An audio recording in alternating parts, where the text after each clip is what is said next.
Hello and welcome to Ringtalk episode 146. We've got the full crew back again. Junior Goodwin is off the sick bed. He's joined us again in the studio this time. Gentlemen, how are we? Yeah, back to normal now. Yeah? Yeah, good. Yeah, lost good. a bit of weight, so I'm happy. Lost a bit of weight. Steve, you okay? Not all good. Looking forward to this weekend's boxing. Really exciting show ahead of us. Brilliant. Yeah, we've got a few things to go through. First of all, let's start off with the Predictions League. We do that at the front end of the show's thing. So we didn't have a Predictions League last week because there was no fights on TV. John Bailey is leading, as we know, at the moment, and there's one other person whose name I can't remember off the top of my head. He's second. We're third with a load of other people. The fight we're going to review this week, Steve, I'm going to let you announce it. It's going to be from France on the Sky Sports card, because I thought it was there's not a really competitive top of the bill anywhere, but this is as close as we can get. It's the drug cheat Tony Yoka against the war horse Carlos Takam. The heavyweight fight and it's topping the Sky bill on Saturday night. And we're talking just off air about Tony Yoka as well. It seems like he's been around as long as Takam has, although he hasn't. It just seems like he's been, and we say he's only 30, isn't he? Yeah, 30 years ago. Okay. So that's our prediction. So Tony Yoka versus Carlos Takam is our prediction. What are they?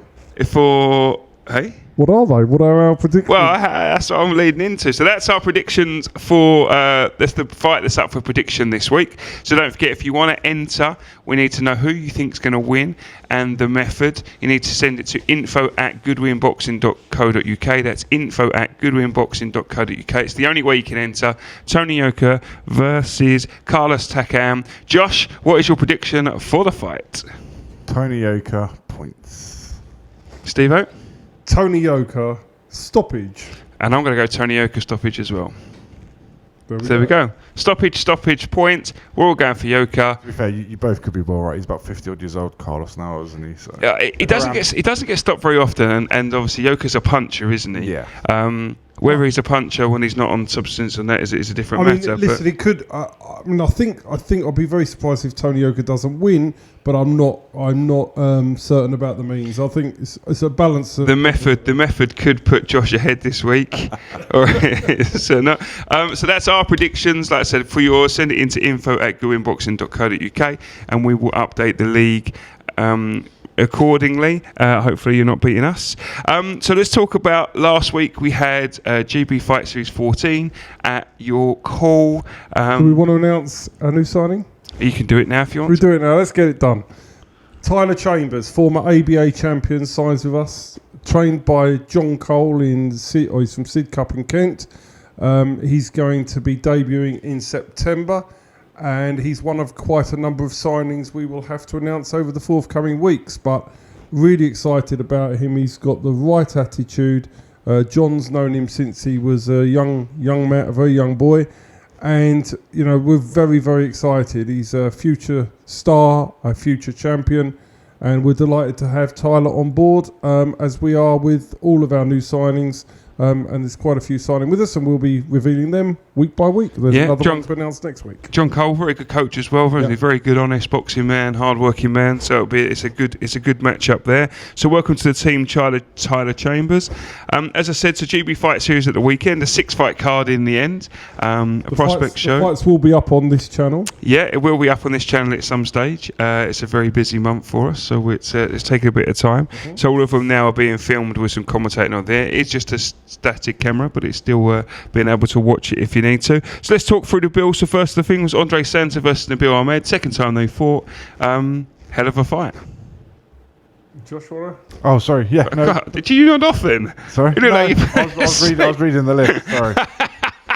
I can't wait to watch that on the video. Josh nods off. Yes, Andre Santa versus Nabil Ahmed. Yeah, it was a good fight, actually. Yeah, great fight. Obviously, Andre touched the canvas, which annoyingly I missed the punch. I think Steve was talking or distracted me, so I blame him. Yeah. But other than that, it was a really good, close fight. Andre just done enough to win. Yep. Really happy for him, but he needs to go away and learn a lot from that, because as you step up in levels, you can't be having performances like that. Yeah, absolutely. Steve, what did you make of the performance as well? Like I say, good, showed heart. Obviously, did get dropped in the third round, but a bit of a flash knockdown. Everything we say about Andre was there. The heart, the grit, the determination. You could see him absolutely biting down on his gum shield, but That's a positive, and we know he's got that, but he doesn't want to be getting dropped by at this level. It's not, but he can learn from it, and he'll go away and regroup, and he's back out in June. I think he's back out on the 24th of June, and he's moving up to 6 rounds, and I would expect to see a more polished performance from him and less of a heart attack on his next fight. Yeah, it's the 4 rounds almost caused it. That flash knockdown and a 4-round fight can cause more of a panic than it can normally do over 6 rounds. If it was 6 rounds, Andre wins that fight pretty comfortably. It was only because of the shorter rounds it made it a bit more hairy. Sher Khan versus Lee Hallett. Lee Hallett, road warrior, always comes fit, but Sher Khan, good performance from him. Shows some good combinations. Comfortable win for Sher. He won 40-36, didn't he? And he had to fight 2 weight categories above. So full credit to Sher for doing that. He's a really lovely kid, and we're looking forward to the journey. And he's back out again on the 17th of June. And just so obviously come up in, you said there he fought 2 weights above his category purely because of change of opponent last week. Changed, so I had to bring him up a little bit weight. Just so happens a bit in boxing, doesn't it? You have to be a bit flexible at this level when you're starting off because opponents are so few and far between. Yeah, especially since COVID. We've been saying this has been coming for quite a few years. Even pre-COVID, it's been getting slowly worse. But since we came out of lockdown with COVID, the opponents, especially from abroad, there's just not many abouts. Unfortunately, boxing at this level, when you haven't got thousands of pounds of budgets flying in from South America and elsewhere, they unfortunately are going to have to be a bit more flexible with the weight than people are used to. So yes, it's a completely different game nowadays. And you say you share that with Sher, as she said, come up in a couple of weights in the last week. Andre Descalu versus Julian Lilinov. Julian Lilinov from Bulgaria. Andre was again Ali from Stonebridge Boxing, who really has got a good eye for talent. He's had some very, very good fighters under his care. Mikael Lawal was one. He's not the only one, but this particular lad is excellent. Descalu has got a lot in his favour and a lot in his arsenal, and he just basically overwhelmed Lilinov in 90-odd seconds. I mean, it was a very, very good performance, and I think it puts the super middleweights on notice. And Descalu is decent, without a doubt. Yeah, definitely came out. I think he rocked his head back with a jab quite early on, and when you saw the head go back off a jab, you knew it wasn't going very long. Absolutely, yeah, it was. You're right from that as well. Literally, the first clean jab that landed snapped the head back of Lilinov, and like you say, you kind of then knew it's only a matter of time before the inevitable. Good refereeing by Kieran McCann. Took some barrage of punches. Didn't go down Lilinov, but it was only going to end in one thing. So excellent refereeing by Kieran McCann there. Frankie Story versus Jake Pollard. Really, really good fight there. Really good performance from Frankie Story. Great. I thought he showed good variety in punches, body and head, and basically beat Jake Pollard up over 6 rounds. Yes, Jake, I think, struggled to get through that. There were points there I thought Jake might go down, but he held in there. I don't know how, because he took some especially big body shots. Frankie's really good. I've known him for quite a while. He's been staying out to gym years ago. He had. Is that right? Okay, I didn't know that. Okay. Yeah, he had talent back then. To be honest, he's always the one that looked a little bit special. Was he more talented than you? Yeah, I'd say so. Yeah, just about. just about. But yeah, no, good performance from him, Steve. Obviously managed by Tony Peel and trained by Tony Peel, but good performance from him. Yeah, good kid, and he's going to titles without a doubt. He's a really good kid. Yeah, so it was a good performance. Harry Webb versus Paul Scaife. Harry, great guy, as we talked about it before. Good performance from him, I thought. I thought his best performance I've seen today. He's heading in the right direction. He now boxes at Plymouth on the 1st of April. And Harry, really, really, good team. He's a lovely kid. His father, Martin, is a really good man. And they're just brilliant people to work with. But without doubt, it's just going to be a case of navigating him to titles, right time, right place, etc., etc., etc. So he's got a lot of skill, to be fair. I was quite impressed with him. He's improved, isn't he? From the few, obviously he's had a couple under us now in terms of that. And I also think I was talking to them, but I think you can get, hopefully you can get down to super lightweight, because I think that's ideally where he is, and I think he could cause a lot of damage at super lightweight. Yeah, definitely. Josh, again, just have been impressed with him, Harry, in terms of his. Yeah, I thought his boxing from distance was really good. Really, really quick hands. Barely got hit with anything. Yeah, I was just really impressed with him. I thought he's improved a lot since I last saw. just got to remember to bring his boxing boots next time because he moves behind. And then to wrap up the evening, Dean Gardner versus Justin Menzies. Just an all-out. It's just an absolute pit bull, isn't it? I can't believe it. Yeah, just an absolute fight from the, just swinging punches from the thing. Menzies' team, I know, was calling it was a little bit early. Obviously, it's a barrage of punches, but it's a bit of an understatement. I don't know why it was stopped personally. You don't think it should have been stopped? I haven't watched it back from where I was sitting. Justin's hands were tight. Not many were actually really getting through, and he was throwing the odd shot, then going off. His legs didn't look like they were gone. It wasn't like they were all landing cleanly. I just thought it was, as a journeyman, I don't see why that was stopped. Because he'd done that a few times before, hadn't he, Justin Menzies? He covered up, let Gardner punch, then obviously tried to counter. He'd done it a few times. Then Gardner, definitely the more aggressive, definitely come forward throwing punches. But I suppose there is an argument the other way. If you don't do enough work when you cover on the ropes, you give a referee to try and make a decision. He gave him the decision, which is an argument he shouldn't give it to. I do agree with that. So the referee has a decision to make. I just think, and if the head's not being rocked back constantly, which it wasn't, his hands were tight, his guard was tight. Dean was throwing a lot of punches. Don't get me wrong. Yeah. But I was just sitting there. And I thought Justin looked not totally comfortable, but it didn't look like he was hurt at any point from that. No, sure. But then I'm not the one that's up close and personal in the fight. I can't see everything the rest sees. Absolutely. Steve, good performance, Dean Gardner. Just always, his style is always going to bring excitement, isn't he? He's going to fight one way always, and it's going to be exciting. I mean, Alec Wilkie looks after him, and they've got an exciting fighter, and he's always going to be good to watch. Mm-hmm. Excellent. So that wraps up the GB Fight Series 14 card. Before I preview our show, I just want to quickly run through the Matchroom cards, and that I want to save ours to the end because it's such an amazing show. We've got the Matchroom and Boxer have got shows this weekend. I don't know much about what's going on, so we've got the Matchroom card first of all. Steve, I'll hand it over to you because you know what's going on. Is it this one? I can probably, if you want the highlights of it, I can get rid of it in about 10 seconds. Yeah, we'll do the highlights. And the highlights, the one person I'm looking forward to seeing when I watch it back is a lad called Diego Pacheco, who's been brought over. He is a really good talent. So if you're going to watch one fight on TV this weekend, I think that's the one. Jack Cullen's been brought in as the fall guy because people know him, and that's what they do. They get these fighters that are known to the public, bring them in, bring over talent, and they're expecting Cullen to be absolutely hammered here. So I'll be interested to see what happens. But Diego Pacheco is potentially a fighter with a huge future, but I think we'll see for sure on Saturday. Mm-hmm. The rest of the card, really hardly worth talking about. As a female Commonwealth title on, Rihanna Dixon against Vicky Wilkinson. Robbie Davies Jr. has an okay fight, but it's really a card that really is quite easily forgettable. In Paris, you've got the Yoka Takan fight. It's the boxer card. It's a boxer card. It is what it is, that fight. I don't think, it'd be okay to watch. Dan Aziz gets his crack at the European title, and I think he's got far too much for Thomas Fowey, which is his opponent. Yep. The rest of the card, not really much on it.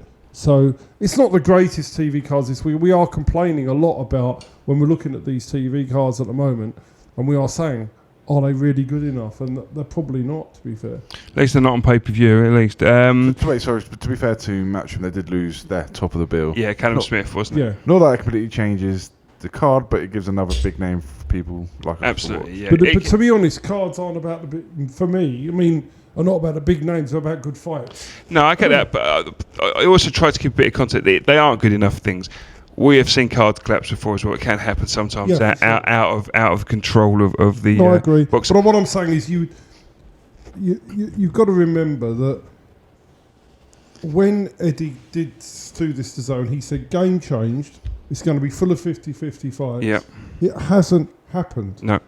So when you come out and promise this, and I'm talking as a boxing fan, when you've been promised something and you're underwhelmed, it's not delivered, you're far better off under-promising and over-delivering because people are expecting more and it's not living up to that. Absolutely. To be fair, I don't subscribe to the Zone, so I can't moan too much. No, yeah, exactly. That's the thing. Talking of 50-50s, and me and Josh bang this drum all the time, there definitely should be more area titles and English titles on TV. Agreed. And talking of that, 50-50s, we are talking Boxmania 4 at York Hall this weekend, a Goodwin Boxing promotion. What a show. So anybody that's a boxing fan should be at York Hall this Saturday night because this is the best small hall card and I will argue with anybody in depth that York Hall has seen. Providing we get no pull-outs from where we are, we've lost one. Providing there are no more pull-outs, this is going to be the best card, the best card that we've seen. You know, people claim it, but you're putting in 80-20 fights, and you can't claim that. These are true. Nobody knows who's going to win fights. So let's talk through the card first of all. We'll start with the non-title fights. We'll start with the some of the prospects on it. Pat Gill versus Casey Bradnam. Now, that's a good fight. Really good fight. Now, Casey Bradnam we manage him. He's our journeyman, and we also manage Pat Gill. Pat Gill wants a fight. Casey Bradnam got off the mark at the weekend, won his first fight. Good amateur. He's now got the taste for it all. It's going to be a fight that is not going to be a journeyman covering up. You're going to see a proper fight, and that is a really, really good fight. Now, that's first on at 6:30. First on. Get there for 6:30, because that could be an absolute barnstormer. And, I mean, Pat Gill wants to have a fight.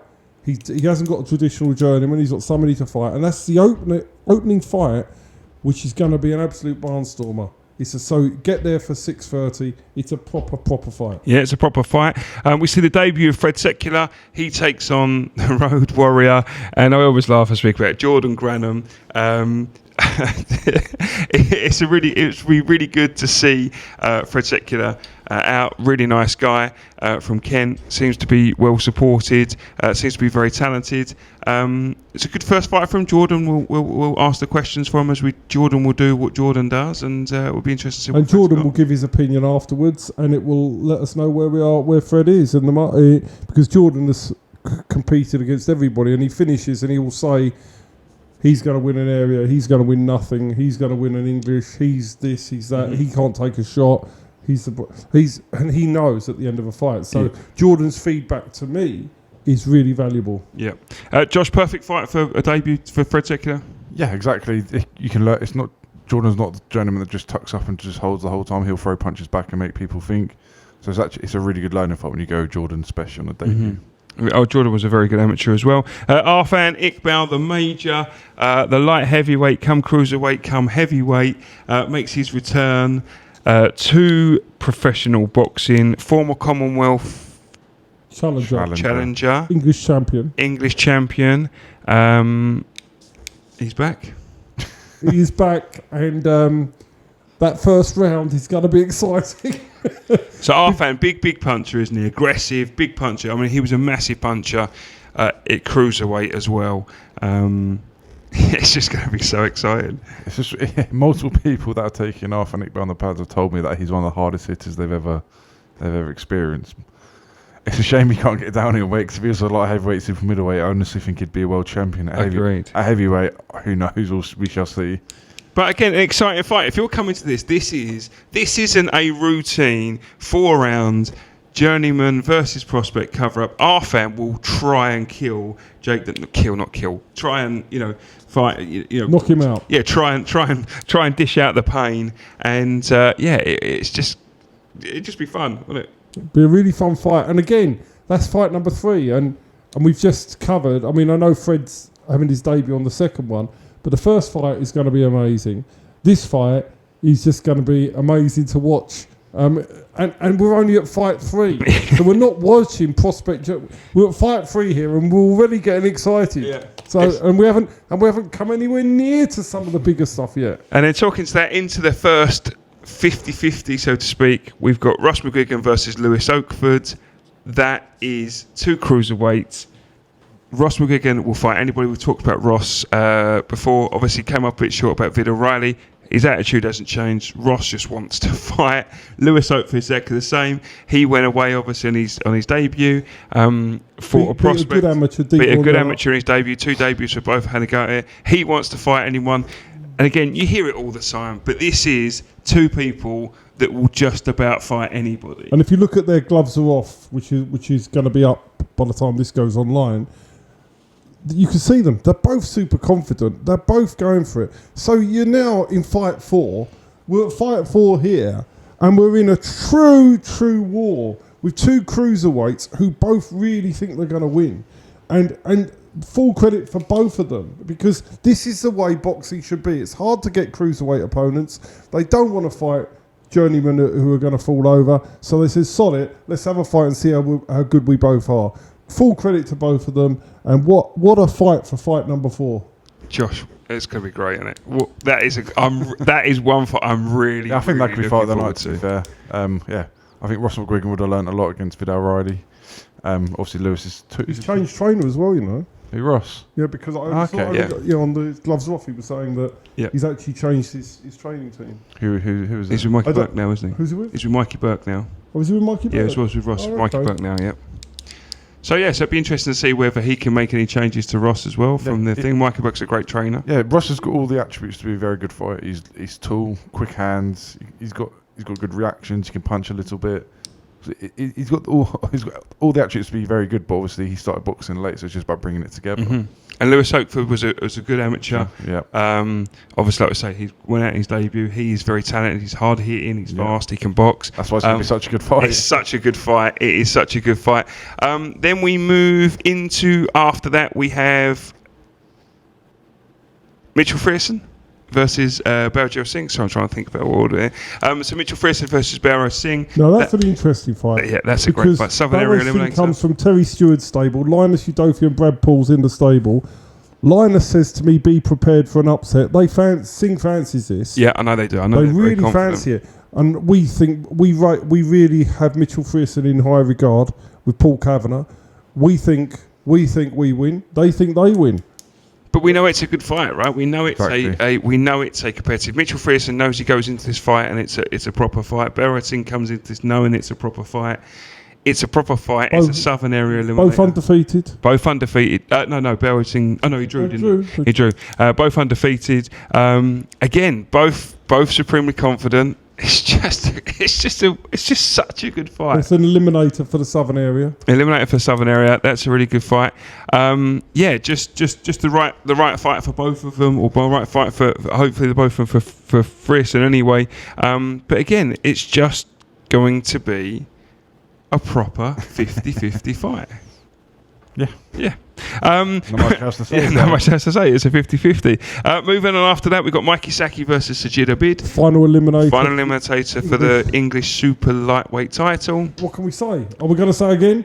Yeah, 50-50 fight. Obviously, Mikey Saki, we've seen Mikey Saki comes from a sort of bit of a high level, hasn't he? Yep, he has done before. He's fought at a high level, fought for WBC silver or something like that. Former Southern Area champion. Sajid, we know, has fought abroad.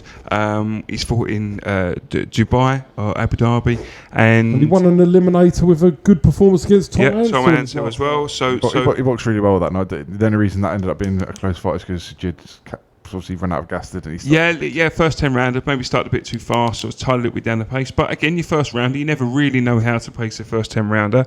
Again, that's a fantastic fight. Both, Steve, we managed both of those. Mikey Saki and Sajid Abid, both fantastic teams. Mikey Saki under Russ Smith, Sajid with his team up there as well. It's just a fantastic fight, and two great guys. Let's talk about the personalities as well then. Just two decent human beings that are great fighters, and it's one of those fights where you don't want to see anyone lose. Correct. But you want them both to win. Correct. So it's just a great fight. Then we move into, I'm losing my track here. Yeah, Joshua Gustav. SAS Who Dares Win. Yeah, SAS Who Dares Wins. The latest season, I can't remember, was it season 8? No idea. Season 8, yeah, Joshua Gustav. So if you've seen Channel 4's SAS Who Do Wins, you will see that Joshua Gustav now is the winner of that competition, and was on Sky Sports yesterday. He's popular as thing. He's a fantastic prospect as a thing. He takes on Robbie Chapman, as we know, is a tough former character. Southern Area champion. Former Southern Area challenger. Yeah, former Southern Area challenger. What can we say with Joshua Gustav? Obviously, his profile's raised. Really great guy to do with. Thinks that's going to be a cracking fight as well. Oh, 100%. And, you talk Robbie Chapman, when he comes for it, and he's coming for it this weekend. And Joshua's, he's up against, is in a very hard fight, and they wanted a really hard fight. And what happened was, Joshua's had to come up in weight because his opponent pulled out. So Joshua's now boxing one weight class above where he is. Mm-hmm. maybe 2, because he might even get down to super welter. But to do the fight, he's had to take it, and full credit to him for taking it. And it's a great. It'll be a great fight. And also to go on and win just proves what Josh goes. To go on and win that tournament, which is, that SAS Who Dares wins. It's a mental, physical thing to go and do that. It must be incredible, Josh. Yeah, if you haven't watched it, they just absolutely basically brutalise you for 12 days physically and mentally, and basically they just gradually make people quit, and then they're left with the last few people, and then they also do the torture episode, which I don't know how anyone gets through. I think I'd give up after about 10 minutes. So it shows how mentally strong he is, how physically strong he is. So he's got all that again. He's got the two main things to be a very good boxer. Yeah, it's a great, and again, that's great to have him on the card. That's a fantastic fight. And then it wraps up with Lewis Frimpong versus Conor Adaway for the featherweight Southern Area fight. Oh God, there's so many I can't remember. Southern Area featherweight title. Frimpong's team are confident. Adaway's team are confident. Adaway thinks they win it by a mile. Frimpong will they win it by a mile. Well, Frimpong says Adaway will quit. He said he will quit. He basically will wear him down. He'll quit. He said you'll melt. You'll quit. That if you look at the stuff, that's all he thinks. He just says that he's going to basically force him to quit. Adaway thinks he's just going to school him and totally beat on him for 10 rounds. Fight. It is such a good fight. Yeah, both camps are so confident, aren't they? There's not even a shadow of doubt from anyone. No, absolutely. You listen to Frimpong's trainer. You'd go away thinking they're an absolute certainty. You go and speak to Adaway's team. You leave them thinking he's an absolute certainty. So I have no idea how that's going to go. And two good coaches team as well. Obviously, you've got Andy Gill, Evolve Gym for Lewis Frimpong. Again, someone we know, great trainer. Dan. Then you've got Conor Adaway, who's with Intense. Marley Dan in the Intense Boxing Gym down in Plymouth. Again, both experienced, both very good coaches. And then you've got two prospects.